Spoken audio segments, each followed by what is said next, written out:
Hey guys, this is the Be Helpful podcast. My name is Boya Adebayo.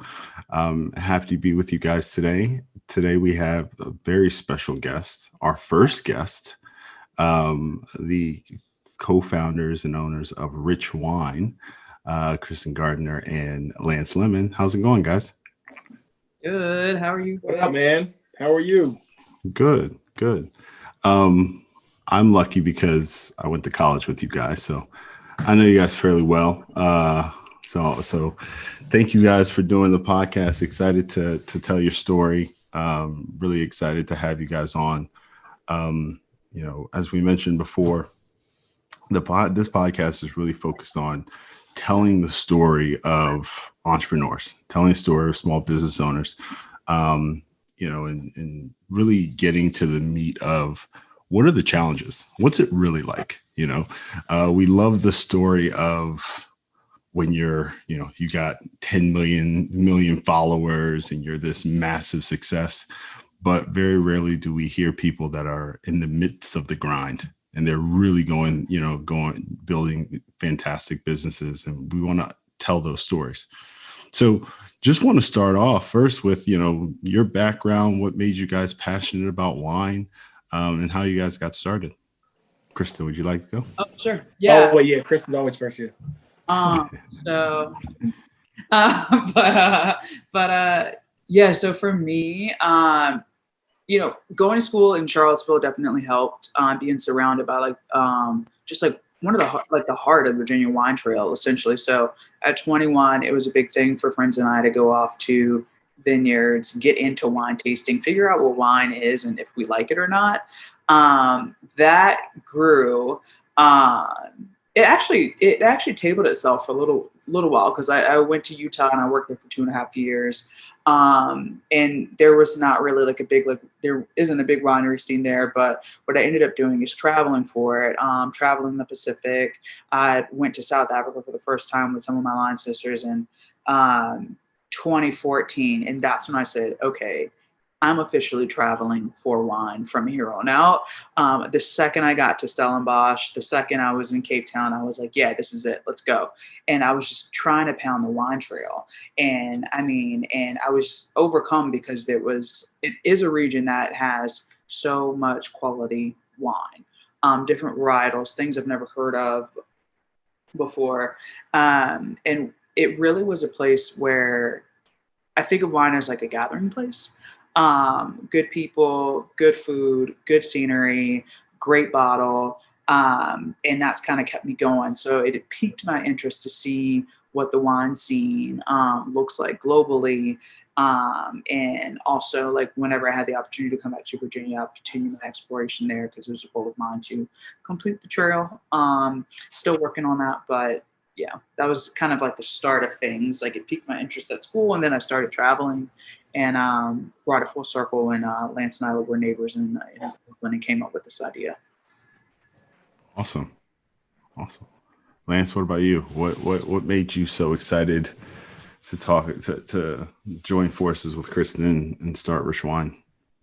I've been in wine for a little while now since I got to New York in 2014, when I was up there grinding away, doing my acting career.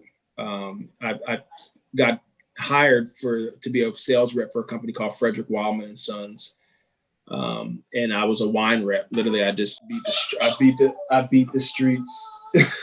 Sorry, guys. I beat the streets hitting the wine. And I sold wine for 2.5 years. And like I tell a lot of people, I really didn't enjoy it. It was a tough experience for me to kind of transition to New York, not know much about New York, and then really have to go sell wine in a city that was unknown to me and also a new kind of position that was new to me.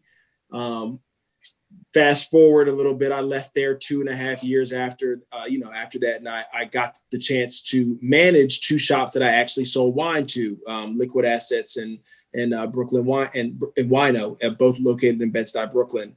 And what I really fell in love with in my wine career in New York, and from selling wine to now getting to buy wine and curate for these 2 shops, was just really the production, the producer, the terroir, the different regions, the people, the community, the small niche kind of pockets that I think people miss out on in the wine industry.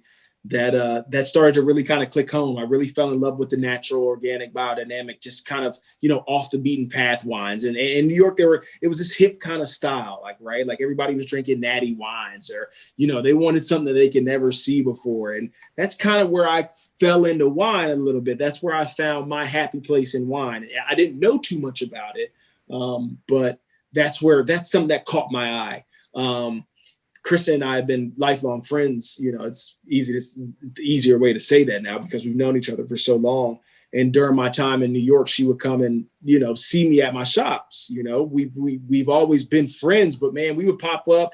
I'd pop something open for Kristen, man. We'd sit there, drink it, Kristen usually had something else to do after that because she was a social butterfly. She was always like, yo, I'm stopping by before I gotta stop by to go stop by somewhere. And I was like, okay, bet. Well, I'm gonna open up some wine and you drink it, we can drink it. So and we just kind of got on this kick, man, of drinking wine. Kristen, I knew that she liked wine. She knew that I was kind of in the business of it. And fast forward to now, we've just collaborated to really come up with something that I think we both enjoy. And like Kristen said, wine is something that brings people together, and it brought us together. And we're here selling it and making a career out of it. Yeah, that's awesome. That's amazing. And I've I think I've been in New York and attended some of those turn-ups with Kristen, and yeah, they're a damn good time. they are a good time. Girl likes to have fun, all right? Yeah. So,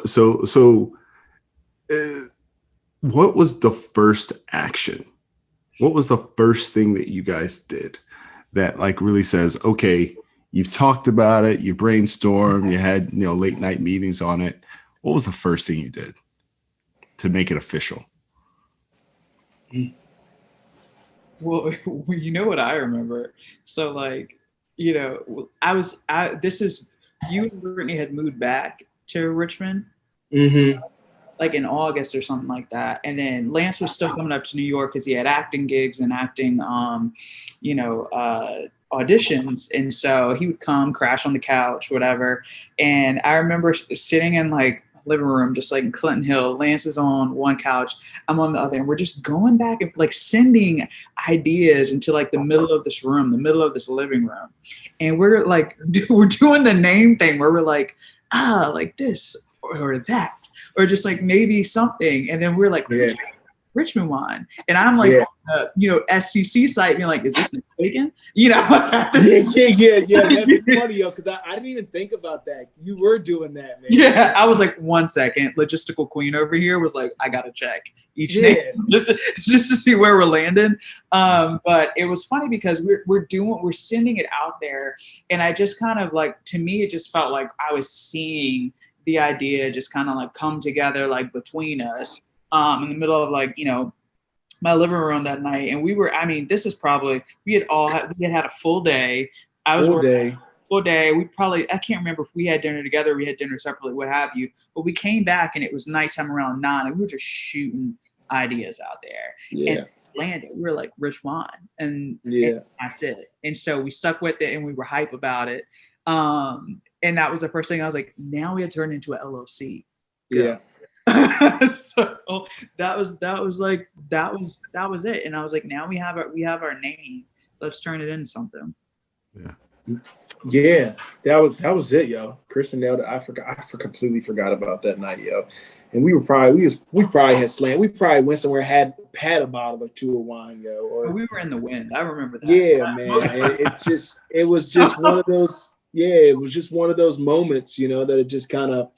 We just kind of thought about it. I think we had a couple of ideas of some other names, and that one stuck because I think we were yo, is RichWine going to sound like we're selling rich wine? Like money value. Is it going to be expensive? And then my wine person, I was what if they think it's too sweet?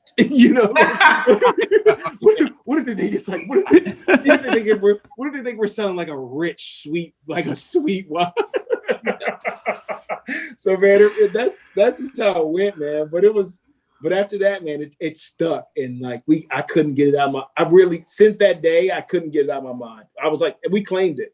And KG KG was searching online. And I think it's funny because we found a lady and now she follows us. Her last name is RichWine. That was the only thing that we found online. And she was like a doctor, something RichWine. And we were like, yo, that's it. Hilarious. Yeah. Yeah. That's awesome. So, okay. So you got the name, you got a couple drinks in. Yeah. How'd you come up with your business model? Right. You guys have mentioned KG, you're in New York, Lance, you're in Richmond. Like, what was the business model? Was it going to be online? Was it going to be based in New York, Richmond? Like how'd you guys figure that out? I think the first thing that we were thinking about was just kind of like which location, because we knew we had a strong network in both places, and very invested in both places. And, we started searching because the original concept was to be a brick and mortar wine shop. We both loved going out in Brooklyn, and hanging out there. We're like, let's bring like some dope like wine to like UK, like that's like our own style. But then it turned into like, well, actually, like it's like 2 to 3 times the cost even to eat dinner here. It's going to be the same thing when it comes to opening a business. Then we're like, all right, let's take it south. Let's go. Like start in like our home city, or like a mother city of like Richmond, and like the shopping, the retail storefront shopping was happening. Lance was on the ground, like meeting with like commercial realtors, like looking for property. And what was very important to us was to have a shop that had a good walk score and also had outside, because people ideally are carrying a bunch of wine with them back to their cars and stuff, or on their way home. And we were very meticulous about like what the space looked like. We weren't scared of like renovations or anything, but the placement of the store was like key. So we took our time there. But this is like fall like 2019. He's doing the searching on the ground, and I'm like kind of like, all right, like trying to Google like from like my desk like at work, but what ended up happening is that slowly but surely, like the pandemic started to like pace and like pick up. Like opportunity presented itself for us to consult for Urban Hang Suites wine program, which is the coffee shop that Lance's sister owns in Richmond. And so we turned our focus there as a way. This was like an avenue for us to fundraise to get to like our brick and mortar. And so at the same time as we're looking for a place, we're like, oh, actually, here's an opportunity to help us like raise a bit more money and give us the experience that's like low risk, but also high reward, right? To get our brand out there. So we took that opportunity and went with it. But that then turned into, okay, pandemic is happening now, full effect, March 10th, everything's closed, like orders are out, like people are home. We're like, okay, well, one thing we're not doing is signing a lease. So that's out. So perfect timing. Yeah. Perfect timing. We're not signing a lease right now because I don't know how long this is going to last. I came home, packed enough clothing for 2 weeks. I've been home for a year. So like that being said, we said, all right, we're going to keep pushing the wine out of like Urban Hang Suite, which we did, like got the program going, curated up to like 50, 60 labels, what have you, created a website when people actually physically couldn't come into shop, and said, we still want to get people wine, create this website. And we were up probably the entire week jamming out a website, okay? Building it from scratch, descriptions, figuring out payment methodology. We did it in a week's time. Okay. Crazy. Don't recommend it. Like it was still very painful, but we did it. And so now we're able to get consumers their wine via online order, and they can curbside it right outside of the suite. This is all great. Now in the background, we're like, what do we actually want to do? Because we still need to, RichWine still needs its own space in place. We still believe in the model that we originally created. That then turned into, conversations with folks coming in. They're like, oh, what do you guys want to do? Blah, blah, blah. We got picked up by a really dope incubator, Hatch Kitchen, which has warehouse space like in the Manchester area, Richmond, and said like, hey, if you got, we'd love to have you over here. We love what you guys are doing. We'd love to have you over here. And this is kind of like a stepping stone until we can get a facing brick and mortar. And I was like, this makes sense. This is, middle ground. We don't, aren't taking the risk of like full on lease for like a large 1,000, square foot place. We have like 450 square feet, 550 square feet, like full of wine, which is great. And we sell. And so that's when the model quickly became, we're your delivery folks. We have a Rolodex of wine online. You can order before 4 p.m. Tuesday through Friday. We'll get it to you same day between 4 and 8, ideally ahead of dinner. Saturday, order by 10. We'll get it to you before 2 p.m. and we're closed on Sundays. And that's what we've been doing for 9 months. Or like what feels like 9 months, but really we probably put a work of 9 months, but we've been doing it since September. Yeah. Lance, what I miss? No, I mean she nailed it all, but yeah, I'm a strong believer in everything happens for a reason, and things just exist because they are meant to exist. And she nailed on the dot. Like, we got the opportunity to build a brand, right? I never forget when Kelly, as much as I love her to death, she's a great influencer in Richmond. I will be honest with you. You can keep this on the record. I get annoyed by flying underneath of her wings sometimes, right? And it's just the way it is. It's just like she's Richmond, and she hit us with this idea. She was like, yo, she was like, I need a wine program. Why don't y'all curate it for us? And Kristen was like, yes, done. And it gave us an opportunity to build our brand and what we were really trying to do. And at the time, I think Kristen and I were like, yo, we're gonna go over here. We're gonna build this brand. We're gonna build a dope wine program for us. Still out the name RichWine. It's gonna be dope. Like, we're gonna get something off the ground. Pandemic, right? Like Kristen said, it happened literally like simultaneously. 3 months we got in. I can go back and show you these little whack ass edits that I had of this website that now look at. Like I thought I was over here doing. I thought I was over here doing something. I was like, that'll look nice right there.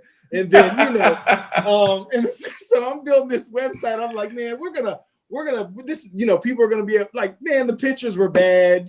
Like now that we have like a legit system going on, I look back at it. But pandemic happened, and we were able to everything started happening at the right time. People wanted wine, right? The Hang Suite stayed open, and then we also kind of had this pickup model that we had put into place, like place your order online. You can come pick it up at, where we're curating at the Urban Hang Suite, and then man, it just blew up. Yeah. Like we blew up into a space that we had a wall. I mean, like the wall is probably 6 by 6, 7 by 7 wall with like 50 bottles of wine on it, man. We would get wine in on Monday. It'd be gone by Thursday. Like the whole wall would be gone. Like 2 bottles left. We'd have to order the same thing over again. And then we were also doing, and then we also had like, just a client base that would come in and pick up as well. So man, like we as much as I love Kelly, we bumped it. We had to go. Like we had to move into our own space. I don't know how we found Hatch. Well, they found us. Like they had an idea because they liked what we were doing. Yeah. And, like also they had Lance and Kelly had the thing, 2 siblings, like 2 businesses in one place. Like, like people love, we're in a small city. This is basically so it's like, people love stuff like that. So look, I'll never forget, we walked into Hatch and I was like taking a video of it because I think Kristen was probably back in New York at this time. And I was like, yo, we got to check out this space called Hatch. Oh, yeah. And bless Hatch's heart because they've been amazing. Like, I can't say enough great things about them. Austin was like, yo, this is how much we were giving this room away for. You can have it for X amount. We were like, done. Literally, we were like, we can do, like, we can do that. And I think to their surprise, we have grown that space to what is something that is now RichWine headquarters. I mean, we look to move forward from where we're at now, but I think that'll be where we always will, like, that'll be the office, like that. Like, there's no reason that we don't want to be in there. But to Kristen's point, everything just happened at perfect time. And it was as much as I don't like the coronavirus, obviously, like, I think it's a terrible pandemic.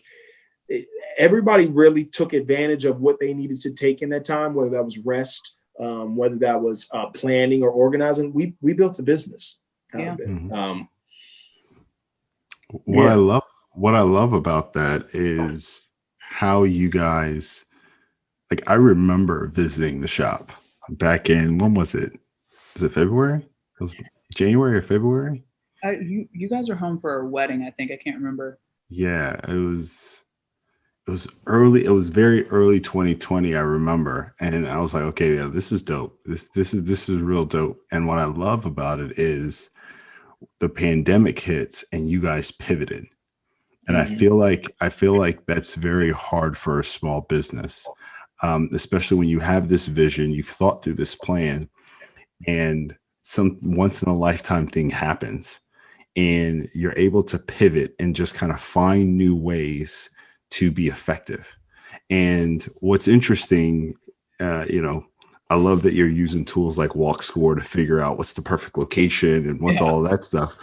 But talk to me about the website process. Like, I feel like that's really interesting because, a lot of the entrepreneurs that I know, the first thing they're like, okay, I got to build a site. I don't know how to build a site. How do I find a developer? There's Squarespace and all of these other tools that you can use, but that takes time, and that takes time away from what you're really trying to do, which is build your brand, build your business. So tell me about that process, as it sounds like an entertaining story, to say the least, as you just shake your head. Lance says this one, but when I'll tell you this, we're self-funded aside from a fundraiser that we did from friends. And again, I say fundraiser because we offered something in exchange, like, it was a wine and cheese, right? And I'm intentional in building a business because if you have investors, you also need to run everything by people. And I think that you cannot be, which is not a bad thing, but I don't think you can pivot as quickly as we did because we maintained and preserved the autonomy over the business that we were creating. Now, that being said, making this website, I was like, we have two developers. Lance, it's you or me. We are now developers to create this website. What do you want to do? So that's what it was. Lance can tell you all about it because he went knee deep into this thing. So, bro, I mean, I used to mess around on the internet a lot, right? And not even the internet. I just like to create stuff. Like, even go back to like MySpace, right? When you used to just code and kind of do stuff. And I never thought that these things would come into play as I got older. Man, I created my own acting website probably in 2010 on Wix. It was terrible. It was terrible. I finally went back and redid it, and I started to realize what I like, and it was clean. And then again, I go back to when we were at Urban Hang Suite. I built a website for that, and I was like, oh, this is terrible. We got a little help from a friend of ours who does some really amazing work, Lillian, and just to give her a quick shout out. But she kind of built us this template, right, for what the website needed to be based around. She just built us a template, like, Shop Now is here, about just a quick little website template that every basic website kind of uses. And from there, she gave us a good fill-in, right? But we had to add a little bit more peanut butter to that jelly sandwich. You see what I'm saying? Like, yeah. And that part did get very difficult. The thing that the tedious part about the website, as I sit here and stare at it right now, because this is all I do all day, is that you are now trying to communicate what you do in a wine store to an online platform, right? Like, if you come into my wine shop, you want to know, what are you eating tonight? What do you usually drink? What kind of flavors do you like in your wine, et cetera, et cetera, et cetera. Is it a date tonight? that all has to be now engineered to go onto a website, right? It's so much easier for us to have that 7-second conversation. But now I have to go onto the website and be like, okay, how do I put that into e-commerce? Right. It's been extremely difficult. And I talked to a lady the other day that has a little bit of insight on this. And she's done a couple of them because she works for like a little bit of like a wine, I guess you could say, searchable engine. And she likes where we're going, but she's always mentioned that it's a process that is always ongoing. Like you have to continuously work at it. No one has perfected it. And that gave me a little bit of sense of relief because we haven't perfected it. The website thing has been very tough, but it's our business model. That's what we live off of. I can't wait to open the storefront and the shop because this hard stuff is done. And the good thing about it, and Lance says this all the time, and folks that like a lot of the time you get the shop first and the website second, and then you get delivery third, maybe if people are going to do that. I do think that we have just kind of like created a standing, which is great. Like through this site, it speaks for us and it speaks very well about us and paints a very good picture of who we are, what wine we're selling, what we carry, all of that stuff. So we've made it very personal. And we spend a lot of time making it very personal, and we want it to be very sensory for folks because you are shopping for wine online. But there's also something to be said about, shopping for something and it comes to your door same day. It's like instant gratification. We know people love that. Right. It's fun to roll out new wines. As tedious as the process is, like every week, but we've found out or figured out ways to make it as engaging as possible. Yeah. We're constantly both on it, either responding to people, checking the orders, like just doing something, taking feedback. We love feedback from our consumers. Yeah. We want to make it as easy as possible for folks to find us and shop. So we have some good ideas like on the table about that, but it's been rewarding. It continues to be rewarding the more we iron out what the site looks like. And I think that'll help continue to drive more people to us once we have brick and mortar. Yeah, it's a huge thing of devil in the details, but when I say that, and I was listening to somebody talk about it the other day about like website kind of building, it is so deviled in the detail that like those little things matter. That little thing will like punch you forward to be like, I'll buy that bottle, click. Or is it easier for me to, like, I just want to just add to cart, my card saved, click, buy. It's so Amazon. It's so like, big website builder. Like that's what people work on. And, it's so interesting. I'm happy about the site though. It makes me feel good when I look at it now. Oh no, I looked at it earlier today. It looks great. It does look great. Appreciate it.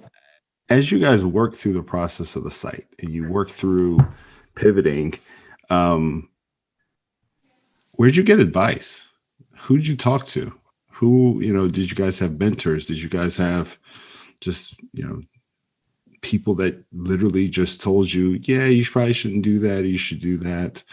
Other entrepreneurs in your community? Like who coached you guys? This is okay. So this is given our timelines and our crunch time. Nobody. We were talking to ourselves. Now, what would we have been, more effective and save time? Always. I think mentors and business mentors, people who have gone through the process before, are very helpful. So if you have that in your court, definitely leverage those relationships. Not saying we didn't have them, we did, but like I felt like the time we were like, oh my God, people can now walk into this building. You need to go online. We didn't have time to ask it. Like, I just feel like we didn't have time to ask anybody or set up that call or get the feedback in. We were like, do it. It was go mode, and we were talking to each other. So the good news is that like Lance has established 2 wine shops in Brooklyn. Lance really knows wine. Lance knows, he really knows wine. He knows the wine business. He knows how to bring a store to market, like all of those things. Meshed with my world in terms of, being in finance, like what the model looks like. What is a lean business? Like what are the risks on the table right now? Being like just kind of being in a business where I have to like take a look, at like, all right, these are the next 4 possible steps for, lane A, lane B, lane C, and lane D. It kind of just went into like overdrive, and we were like, boom, like we were like lockstep, like making decisions or turning the cog. Not saying like we couldn't have done it better or feedback. It was kind of like, what we thought about, what we did take the time to think about, we executed, and that's like, this is what we're doing. So this is either we're going to make this work and like turn it into something a bit more effective, or we're going to change it. And we were open to both. So, but over time, since then, since like the mayhem in March and in April, like we have had time and to get feedback from our consumers. Tell us like, oh, did you think about this? Did you think about that? Love that. We bring it, whatever people tell us, we bring it or share with us. We bring it to our marketing meeting. They're weekly on Mondays, and we discuss it and see if it's something that makes sense for us, or if there's like another idea that comes off top of it. Lance is still very close with the 2 different owners where he helped open wine shops in Brooklyn. Fantastic. Like, I consider like, those relationships like somewhat on like the advisory board, like if you will, because they've gone through the process and had successful, like, stable wine businesses for a few years now. So I think now that we're up and running, we have the Rolodex of folks that I would want to call to continue us and help us keep going. Same for some of the folks that I work with very well too. So I love that. I love that because it's clear you guys have a bias towards action, right? And I think that what I've noticed in talking to other small business owners or friends of mine that own businesses is, just like you said, you don't have time to ask. Sometimes you are in a position where you have to make decisions, and you got to act, and you test and learn. If it's a good decision, great. If it's the wrong decision, you learn and you move forward. And so that's really exciting it's really dope to hear you guys kind of talk about, hey man, I don't know. I've got to trust my experience working at these wine shops. I got to trust my own expertise in finance and what leading business looks like. No, that's awesome. Yeah. What misconceptions about owning your own business did you guys have before actually starting RichWine? Or was it everything you expected and no surprises? I thought change would be slow. Yeah. I thought change would be a little slow. But when I tell you something new hits our plate every single day, which is great and fantastic, and we have the opportunity to be like, yeah, we want to do this. Oh, let's do that. Like, or no, we won't, maybe not. Like that, like, so for me, like I thought we would have more time to like build a strategic book. It's kind of like, you should probably make this decision in the week, because otherwise things are going to compound. And so my misconception of just like having more time to like build slowly, but now that you're out and in the public face, like you have no control over that. It's like you're going with it, or you're going with it at your own pace and probably missing opportunity, or you're keeping up with the pace in the lane that you're in based on like what's given to you right now. Yeah. You're knocking it out of the park. Like it's either or. So yeah, no, I mean, it's what I kind of expected.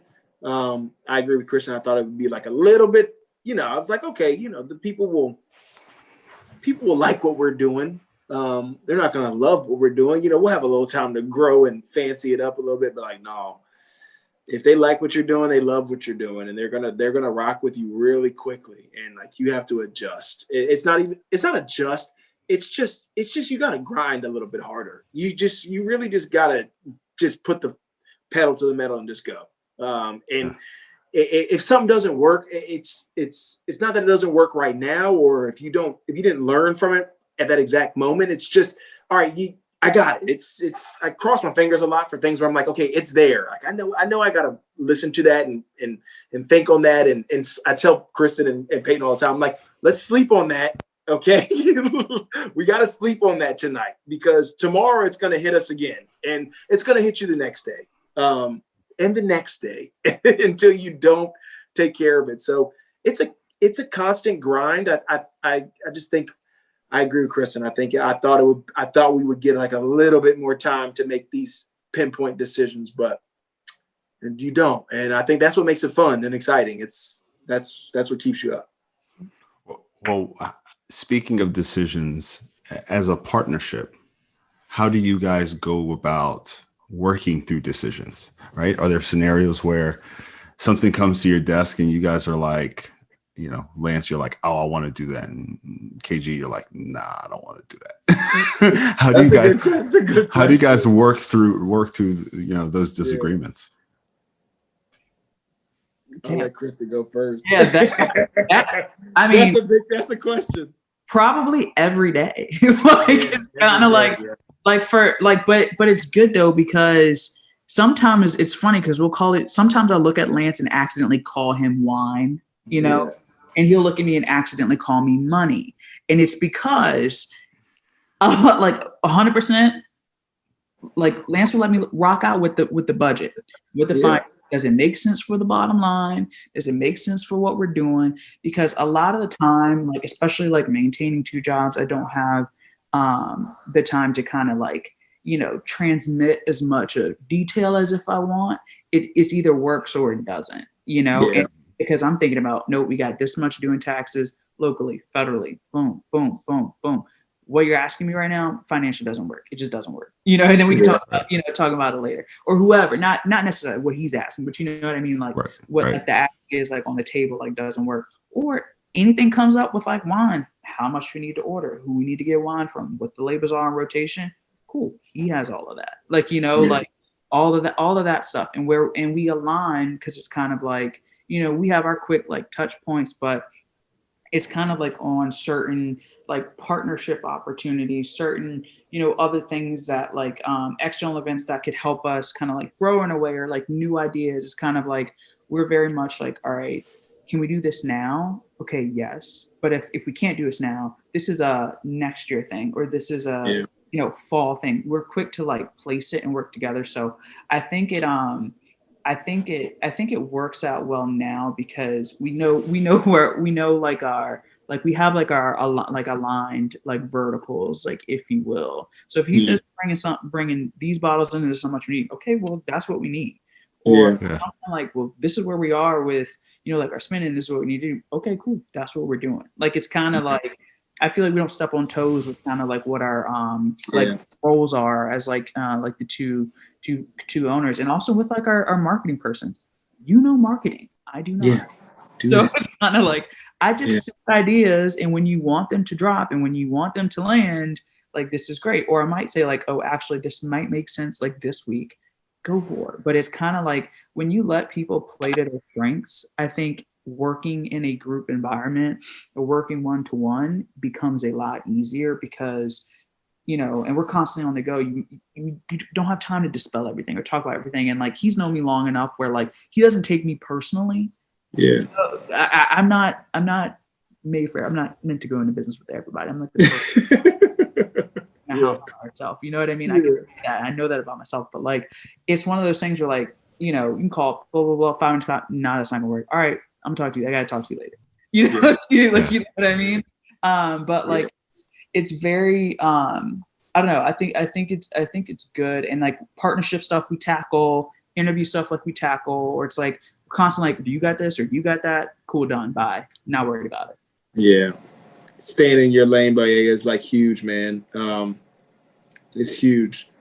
Like KG knows where she knows where she's at. I know where I'm at. And like, for real, I don't even want to cross that line. Like the thought of me going over on that side, I'm like, no, I'm good. You know what I mean? And it's just I'm like, yeah, it's just like, no, I'm good. I don't want to go over there. It's important to choose not choose who you work with, but just relate to who you work with on a business level.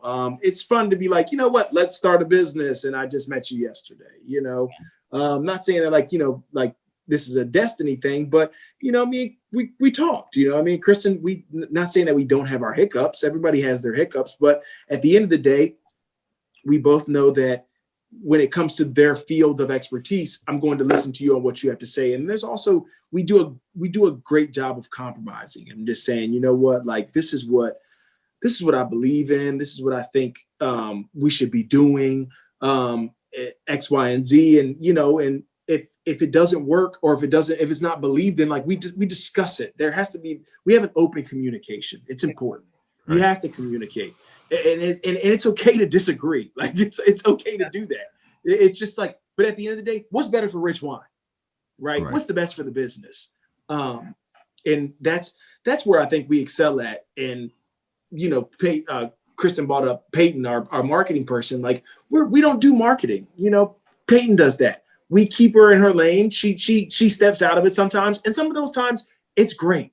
Like, we're like, yes, I'd rather you give me more than me have to take more out of you, right? Like, give me more so I can hone you back in. And that's one thing that me and Kristen do to each other all the time. We're always like, does that sound stupid? Or does that make sense? You know, like, it's because we have these ideas, we have these thoughts, and then I think it's just a matter of just fine-tuning them right for your business. And that's a group of people. That's how businesses work. That's why it's called a business, right? Yeah. Like, it's run by multiple people that can bring strengths to the core and the heart of that business. So, yeah. And that's, man. One thing I think that's really great is, like, we're in group chat. We're probably too connected, if you will. Yeah, right. Sometimes we're, yeah, right. I'm like, oh, it's 1 a.m. and I just had this great idea, and I'm like, you know, but it's one of those things where I think that playing devil as advocate is key too, because we'll put something out there. I mean, it could be the bomb idea, but they're like, okay, so what about this? And so I think that, like, having a group of people that we're like, before we take a next step, it's going to be centered. We're going to consider what we know to be true, or what could potentially be true, before we make an actual business brand reputational decision about it. Like, that's what our Mondays are for. That's what our texts are for. Yeah. And you know, granted, and, you know, we said, like, even though we have, like, our 3 lanes, we're constantly kind of, like, you know, switching over. Yeah, put that clicker on. Yeah, it's kind of it's like consensus driven, if you will. You know what I mean? Like, I'm not gonna. I mean, you know, it's just, yeah, it's consensus driven. Like, I'm not making it basically a solid decision on just a single, like, thing, aside from, oh yeah, we need to pay our tax. All right, we're about to go pay our tax. You know, like, stuff like that. That makes sense. But, like, the ideating, the partnership, the brand stuff, like, we talk about all of that. And making sure we're going in the right social direction of the business. And I think that's important. And it's important to have, like, you know, a group of people who are also going to challenge your ideas, just to make sure, like, does this really make sense? Is this going to cost us what? What is it going to cost you later? And being able to have those conversations, have them be metered. We have an agenda. Like, it's just as much of our friends. We could literally get in a room all day and waste time. Like, we could do that. We have done that, and we're okay with it. But when it comes time to, like, our marketing meetings, like, you know, we get there and we meet and we knock stuff out. We need to have our takeaways, and we hold each other accountable. And it's like, it's great. It works. You really have to make sure you have that business element with the folks that you're going into business with, and also, like, the trust. Like, if we say we're going to get something done, we're going to get it done. Like, we take it away, we get it done. Or if we didn't get it done, I did not do that. So it's kind of like, this is where I've gotten in trouble with that, boy, because sometimes you just got, you know, just didn't do it, you know, like, I messed up, you know, like.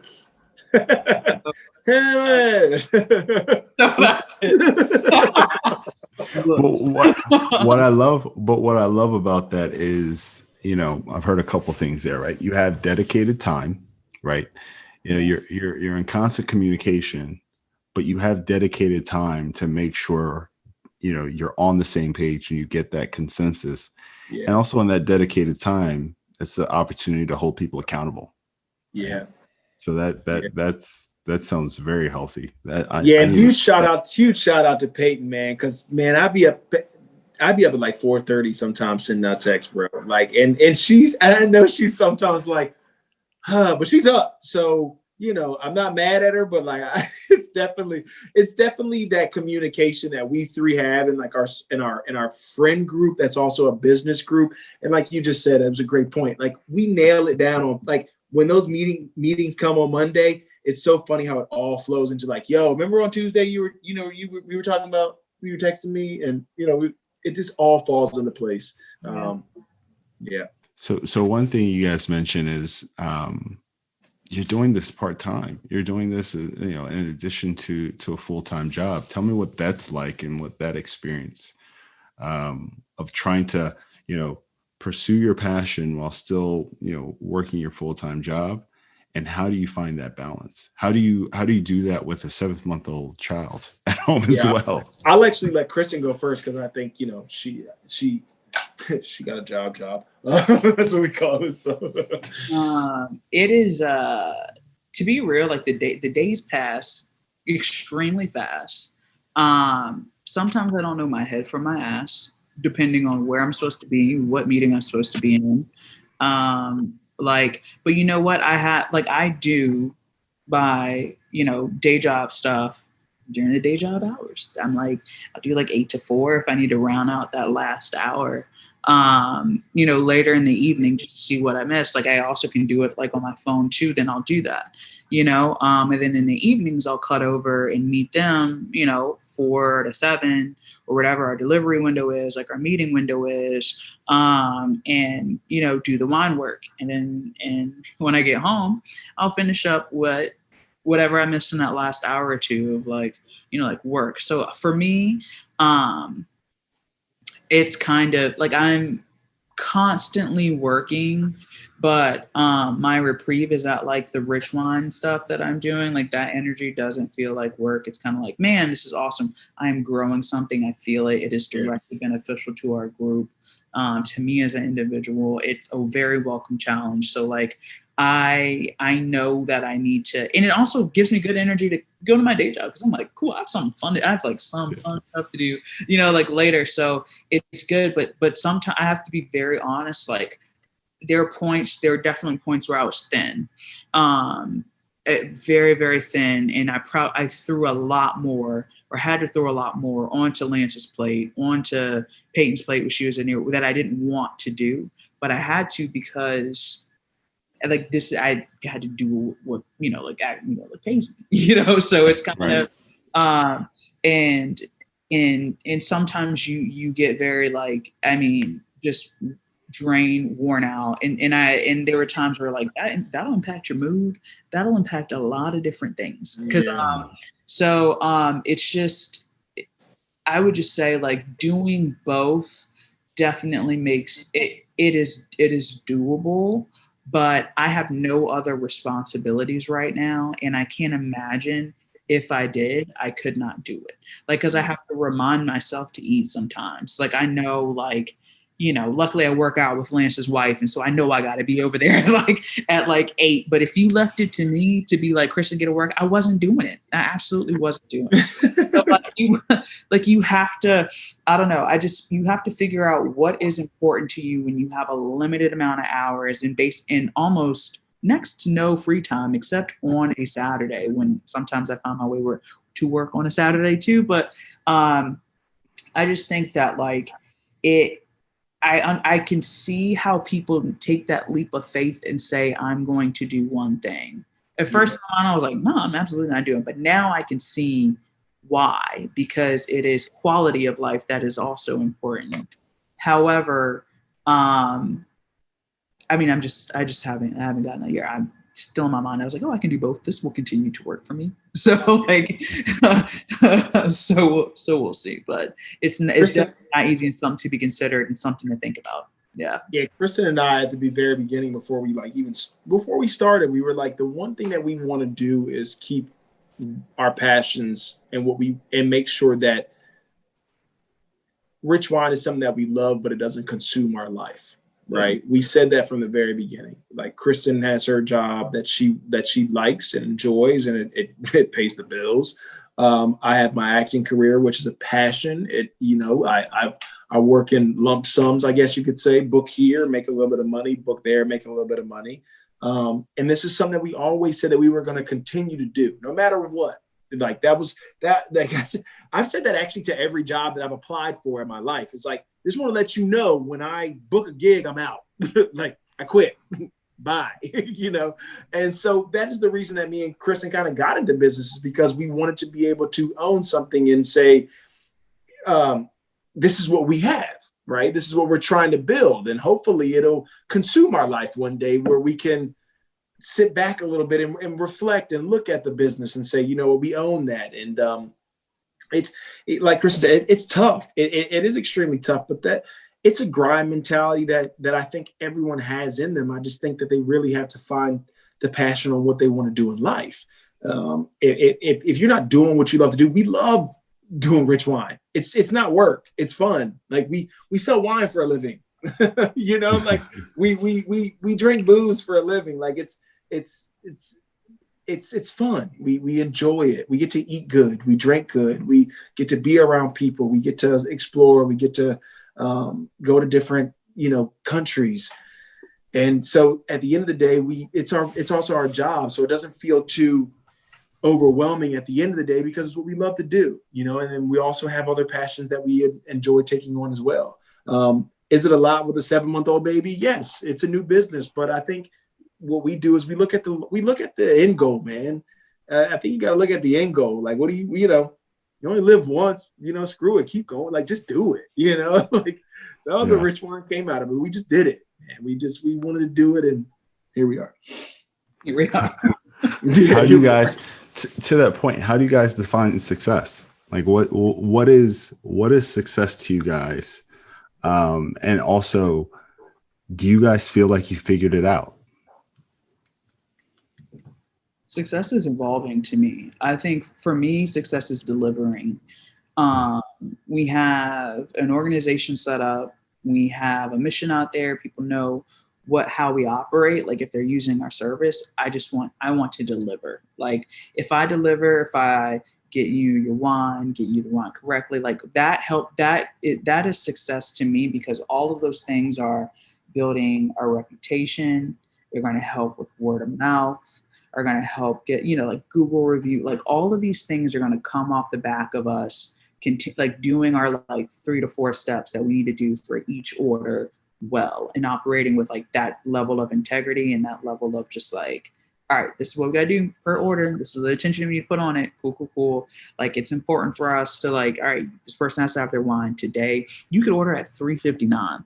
You could order at 4:01, and our cutoff is at 4. If I'm still sitting there looking at that computer, I'm gonna take your order. The order's yes today. Like, I'm not gonna just like not see it. Like, you know what I mean? I just push you to the next day. But if I'm not sitting there, if I'm already out on delivery, it's kind of like, but like we make sure that like if we can give people what they want and what they need a bit earlier, and continue to deliver with a high service level excellence, like, mission before us, like that's success to me. And I think that is what's going to build us and grow us and get us later. Yeah, I agree. I think success is measured by each person. I know Kristen has goals that she has and wants to hit, and I have goals that I personally want to hit as well too. I don't think we've reached success yet. I think we'll know when we get there, and I think it's something that is just personal on a level, like Kristen said, of we're big on our customer service. We're big on relating to people, bringing together the community when it comes to like wine and creating something new. I think right now we feel successful because we're building. I don't think we've hit ultimate success. And I don't think I ever really want to hit ultimate success. I think the best part about Kristen and I is that we always want something so much more than what we already have. And it's not in a monetary way. It's more in just a way of like, yo, we can do this. Like, why not? Yo, I mean, we're constantly, as much as we sat in that living room that one night, we were like, yo, throwing RichWine out. We do that with other stuff, and it's not even wine related. Like, it's just, we have plenty of other aspirations and dreams where we're like, yo, we could do that too. I think I think success is measured in that standpoint of like, how much can we accomplish on this earth? Like, right? Like how much can we get done that we want to get done that is beneficial to making the world a better place? You know what I mean? When I say that in quotations, it's just like making the world a better place and what you have to offer to it. Because at the end of the day, it's so Michael Jackson, man in the mirror kind of stuff, right? Like, what do you give to the world? Like, what are you bringing successfully that makes the world a better place, that makes you a better person, that makes your family a better person, the next person to you a better person? That's success to me, man. You know, it's just is the uplift and just figuring out how to navigate this time that we have on this earth and doing just great things that are personal, business related, tangible, non-tangible. It's just, it's to each his own on that kind of sense. And so I have my own kind of personal levels of success, and I feel good about what success will taste like. Yeah. So let me ask this: given that you guys are such close friends, how has the relationship or the friendship been affected by going into business together, positive or negative? I will say one thing we spent a lot of time together. Okay. Yeah. And it's fine. And I think that like that means we've gotten to know like those stress points. Cause sometimes you have like a smooth relationship with somebody, but then like you start spending a lot of time, you know, those stress points. And so I think we both learned them about one another. Cause Lance would be, oh, she's about to go there. Oh God, he's over there. Like, Kristen be like, Lance, and I'll be like, that's my shut up. That's my shut up. Or Lance like, okay, and I'm like, just push the button a little further. It's fun because like we enjoy being around each other, but it's kind of like, okay, bye. Like, you know what I mean? Like it's it's family in a sense. I've always considered Kristen family, but we're around each other a lot. Or, and if it's not, I think right now we're at this point, we're trying to figure out a way to be like, okay, let's not talk as much. Like, because we're like our messages get real quick. like, okay, see you later, bye. You know, okay, talk to you later, bye. We're now trying to figure out a way to separate because we're so much around each other. Yeah. It is so, because I feel like we've learned so much about each other. Like I said, like we know when we're about to rub one another. Yeah. And I think it's because we know each other so well. Sometimes we'll just rub one another just because I feel like getting on your nerves right now. Because Kristen's mom calls me her older brother, and I definitely feel that way. Even though like I'm the younger between me and my sister, because she's always like, "You're such a little brother," but I'm like, "I'm older than you, though." I always tell him that. And my mom the other day, she was like, "Lance is the older brother you never had," and I was like, "Yes." So, but I feel like you just like learn that. So it's like we know, like, and once you know that we're in that zone, okay, cool, fine, whatever. We'll talk about it tomorrow. We'll talk about it later. But I think like, but the good news is like we do very much like approach things like reasonably. And if we're rubbed, we're cool with saying we're rubbed. Bro, you know, 15 plus years, so you're not gonna talk to me tomorrow? Yeah. Oh yeah. So you're not gonna speak how you feel. And I think that's another part of the goal, Boyega, is like we're getting to a spot where we're building right now. We're kind of like, yo, like I want Kristen to go live her life, and I know she wants me to go live my life. Like I definitely am doing this to do that. So if we have to deal with each other for this little bit of time, because we're friends, best friends, if we have to deal with like rubbing heads for a couple years to make a business successful, so we can be, you know, relax and worrying about the next business with whatever we're doing or our next steps in our lives, then like so be it. You know, like I'm cool with that, man, all day. It's and I'd rather do it with Kristen than it's like some random person that I know, and you know, so. And it's funny what we always joke too, because even, you know, like being in, you know, like business together, because we are always together, and like we've gotten just kind of like, you know, news articles and all this other like opportunity I've been irritated because in some instances I go to FedEx and they're like, your husband was just in here. And I'm like, he was not. Like, you know, and I get mad at Lance all day because I'm like, these people need to stop thinking. She'll be like, bro, they call me your husband again. I'm like, you know, I'm just like, sorry. Help me. Okay. To everyone listening, she's not my wife. She is single. She's looking. She's out here. Okay. She's successful. She does really well for herself. Thanks, Lance. But you know what I mean? So it's stuff like that. And then I'll walk in the office like irritated, like, bro, like you keep, you know, like squashing my vibe. So, but I think but these are like fleeting moments, you know, it's kind of like, it's very fleeting moments of time. And it really only comes down to just kind of like, I feel like, should we go this way? Or you know what it is? It's timeline stuff. Because I like to do things quickly and now, you know? And I'm kind of like a very much like, oh yeah, we can just do this now. And then it ends up being like, what, the other day I was like, no, it's gonna take like 3 hours, 6, 7 hours. Yeah. So like, you know, but I could feel that from Lance. Yeah, we were there till 2 a.m. But I'm also it just happens, man. You know, but we all about the grind. Like, you know, I might look at you sideways tomorrow, but we good. You know, like at the end of the day, we have something way bigger than what we expected and what we continue to expect, to really let the petty shit get in the way. You know what I mean? So. Yeah, if we gotta stay up, if I gotta pack boxes until 2 a.m. Lance would be like, why did you commit to that? And I'm like, I just saw the amount. And I said, we're gonna do this. And at the end of the day, like long run, I'm kind of like, yeah, you're right. The money was worth it. So screw it. Yeah. Meanwhile, I'm crying at 1 a.m. because I want to go to bed. Anyway. So if a little birdie was in that room in New York with you guys when you were kind of going through and you were looking up RichWine and see if it was taken, what's something that you wish you knew at that moment, or what's an experience that you guys have had that you never would have imagined?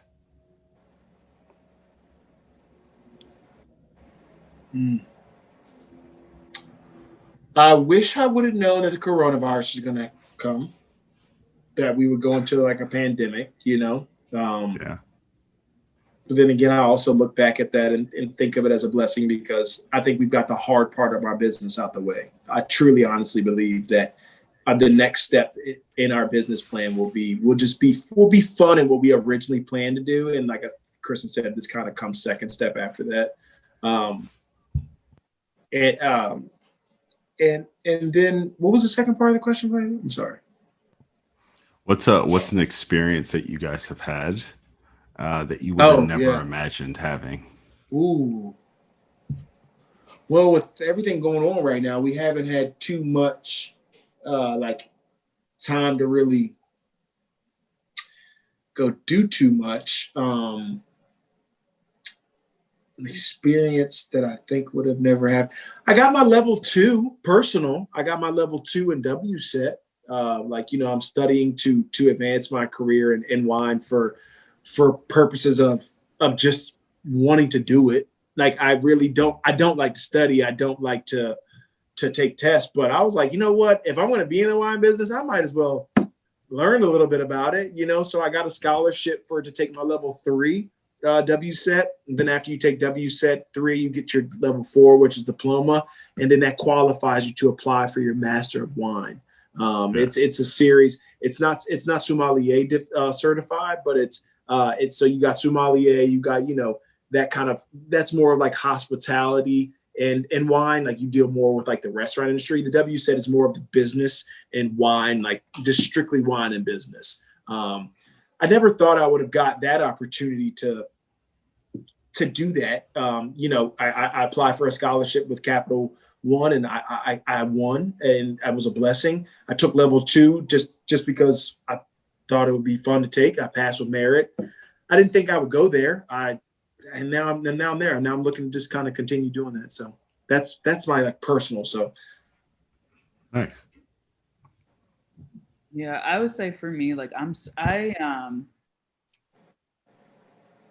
feel a lot more comfortable just operating in the shadows. Um so it's been a lot for me to have to be front and center so publicly with like business stuff, especially like folks like, oh, interview here, interview there, like we were on the news last week. These are all great things for like our business. And then when we were starting, I was like, I didn't worry about it because I'm like, we got Lance is an actor, Lance is great on camera, Lance is gonna like all of these things. Like but like it kind of pushed me out of a significant comfort zone. And it kind of, so every time somebody hits us up, like, going back to your question about like, how we started and where, like where we are now, I'm not like, you want to talk to us? Like, y'all want to talk to us or you want to talk to me? Like, where I'm kind of like, wait, why? But I think it rounds itself out because it's a testament that people like believe in, like what we're doing great things. And like, we believe that, but it's so good to see that like other people believe that too and are supporting us in that way where they want to hear from us and want to know more about us. So like, that has definitely been like the biggest surprise to me, definitely not like taken for granted, and even more of a surprise that I can't like skate out of it. As surprisingly shy as I am, but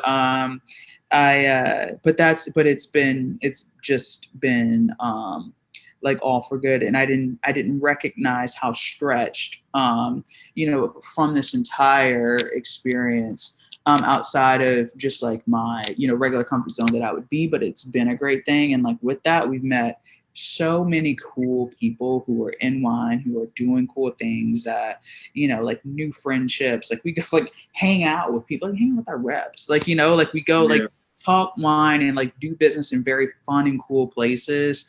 And that's been just, I mean, if you ask me fall 2019, what like socially what this would look like for you, or like what actual business meeting looks like and all this other stuff, like you couldn't tell me it would be, all right, we got to run through this wine menu at $1.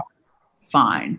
Like, like I will do that, and I will continue to do stuff like that. And I love it. So it's been a pleasant surprise, and it's great because we've truly been able to have the opportunity to make it look like what we want it to look like for us, and keeping our clients and community first in terms of like what they want to see from us. So it's like a very giving relationship in both directions. So it's good.